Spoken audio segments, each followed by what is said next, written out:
Ladies and gentlemen, boys and girls, children of all ages across all nations, races, denominations, what is up? The King of Lightning is here today bringing you guys and gals Toriko chapter reviews. Today, Toriko chapter 341 review. And if you haven't seen the live reaction to the chapter just yet, in this corner right here, annotation, as well as the link in the box below. Now, this week's chapter, Toriko.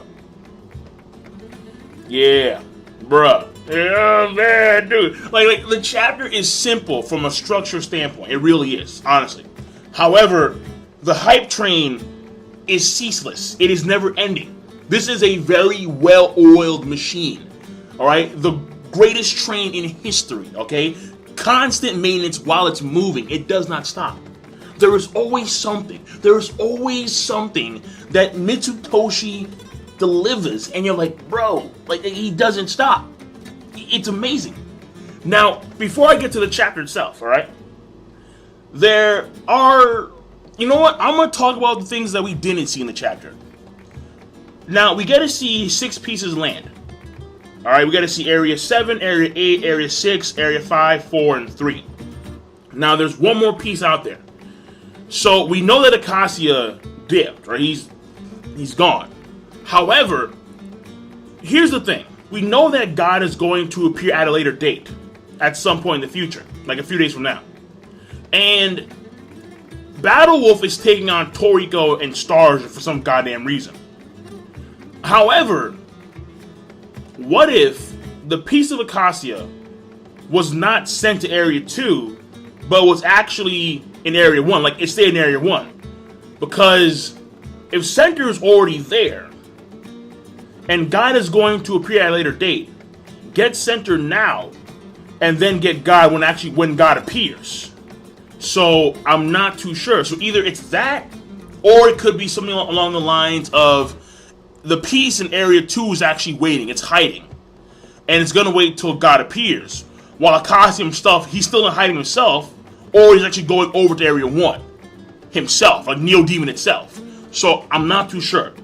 But the Dragon King right now supposedly has no opponent, and the same thing applies for the Battle Wolf. Aside from taking on Toriko and Starjun, the piece of Acacia has not fought against or has not confronted the Battle Wolf just yet. But just putting it out there how, because God has not arrived yet, is the piece actually in Area 2. Now, when it comes to chapter itself, alright, number 1, I like how they explain and they show how the pieces themselves are not only very powerful, but they have all forms of predation, and they can instantly adapt, either growing in size or creating wings or whatnot. They can instantly adapt to their situation. But also, when it comes to piece A specifically, which we can assume applies to all the other pieces as well, piece A wants to try and get the fear at the highest point before consuming its prey. And what that coincides with is Acacia, Neo Demon itself. When Acacia, when he was saying, like, I need more fears, I need more screams, more cries, more, like, he's salivating from just the fear itself. He can taste the fear itself, and he loves that fear. He loves that taste of fear. So that, to me, I found very intriguing. So that biological drive to make the prey fear as much as possible before consuming it, that to me, and that has resided for like billions of years, because Neo Demon is that old. That to me, I thought was very good. So it gives you greater insight on Neo Demon itself via the pieces. Now, Area 7, Bambina, far more aggressive than the other 8 kings. Okay, you know, I can't say that for sure, but from what we saw, that was definite. Bambina already need the creature in the face. Like, fuck it. Like, so, again, so hard, he need him. The internal organs were blasted out of the backside. That was crazy. And then you have Terry, you have Kiss, you have Queen. They've leveled up.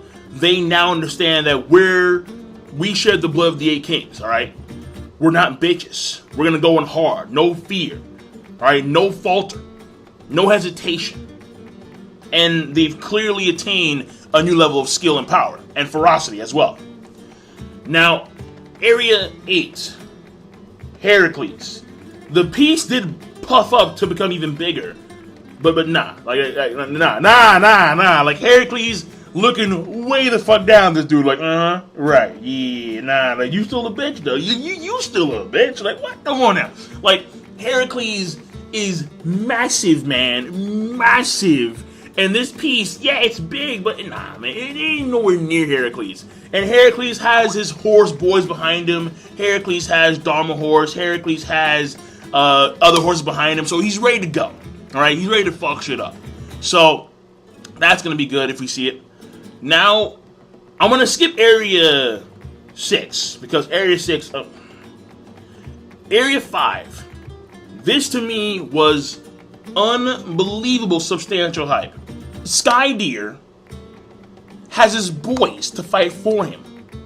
And his boys do not want to enrage the Skydeer itself. That to me I found very surprising. Because we know nothing of Skydeer. And to find out that Skydeer doesn't even fight for the most part. It's his boys that fight for him when shit goes down. And mind you, most of them are above 4,000, as far as I see. Bro, Skydeer has a well-oiled machine. He has a unit. And they're not bitches, man. Like, they really are some fierce fuckers. Now, Area 4, Mother Snake. That was scary as shit. That was surprising. Just stare at the dude. Quietly. He hasn't attacked yet. But it's like the face of death. So that piece of Acacia is not going to have a fun time. Far from.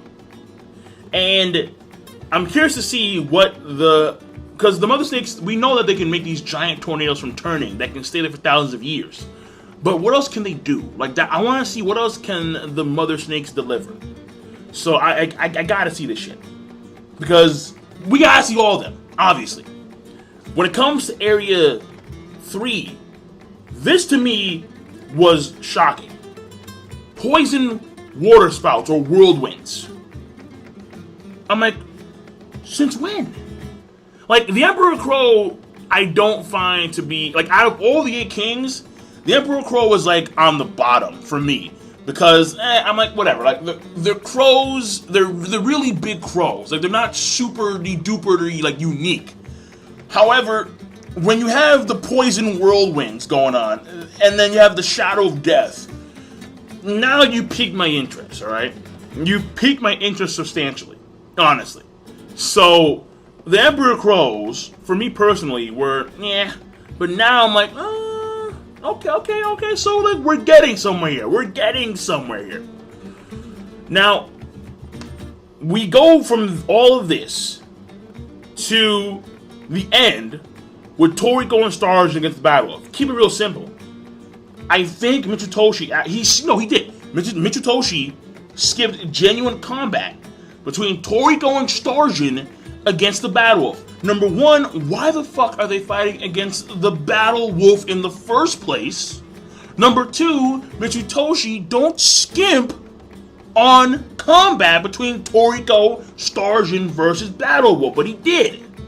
And this is where I'm kind of getting a little bit worried here, because if you're going to skip fight scenes like that, then maybe you are rushing. Maybe you really are rushing. And Komatsu has contacted Toriko right now. And I got the feeling that Toriko is going to hear from Komatsu, oh yeah, like we've actually like beaten our competition. We've beaten Asurudi and his company, and now we're going to go for another. Like, some shit like that. It's like, bro, like, don't skip that. What the fuck? So, to me, it's very worrisome, alright? Because I'm not too sure how it's going to pan out here. I don't like it. Because I want to see the environments of Area 2, Area 3, Area 4, Area 5. I want to see these environments. I mean, all we got from this chapter was a look of the full course. Area 3, we didn't see at all, honestly. Area 2, we did see... No, Area 4, we did see the dessert. It's Earth. We saw all of the sweetness of the planet condensed into, like, this weird flour that's, like, soft serve ice cream. We get to see Area 4, kind of. It's like this giant chain of, like, meat or something. Like, it's meat. But apparently you can only comprehend the taste of news after you consume another. And Toriko mentioning how, well, not only could he smell these events occur across the world, and his sense of smell is ridiculous, honestly, but also he's remembered his previous self, which I'm still not too sure what that entails. Like either his mindset or, it's probably his mindset. Yeah, I'm going to say it's for now his mindset. I'll leave it at that. And the last part I want to get to is Area 6. Another can surpass the speed of light. Another's capture level must be ridiculously high. Ridiculously high. And this thing surpasses the speed of light, and now it's in the back world. That's crazy. That's absolutely bonkers. But then, we get to the piece of Acacia that was and now probably is no longer. Now, let me read the page for you because I have it saved. Both pages. And the creature that landed into this ocean's waters in search of another vanished from this world in that very moment. Is the only creature who knew of its whereabouts. Next page. Whale King Moon. This king of the sea. No, not even the Whale King himself knew where his own stomach connected to. What that's implying is Whale King Moon, number one, his stomach connects to some other place. So he may not be actually a black hole, but his stomach is somehow connected to another dimension of someplace. Which is still absolutely insane. But number two, Whale King Moon, the moment this thing touched down, decimated it. That's what I'm getting here. He absolutely obliterated a piece of Acacia in an instant. And just freaking chill, like whatever, dog. Yeah, gone.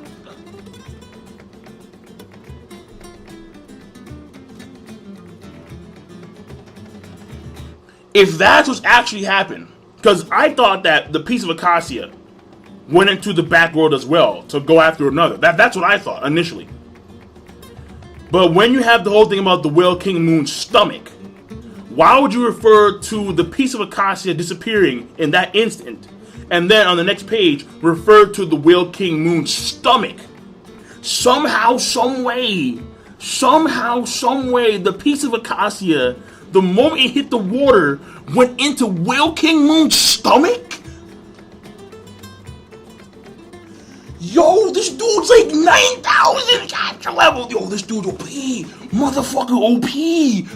Nigga, what?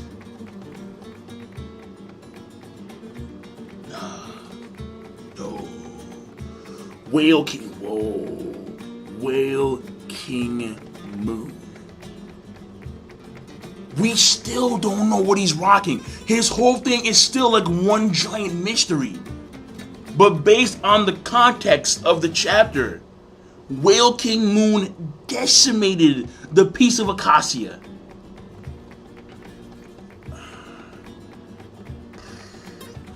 Like, maybe, I'm not too sure, we could be wrong, but keep in mind that yes, he referred to Whale King Moon's stomach a page after the piece of Acacia disappeared. Not even the Whale King himself knew where his own stomach connected to.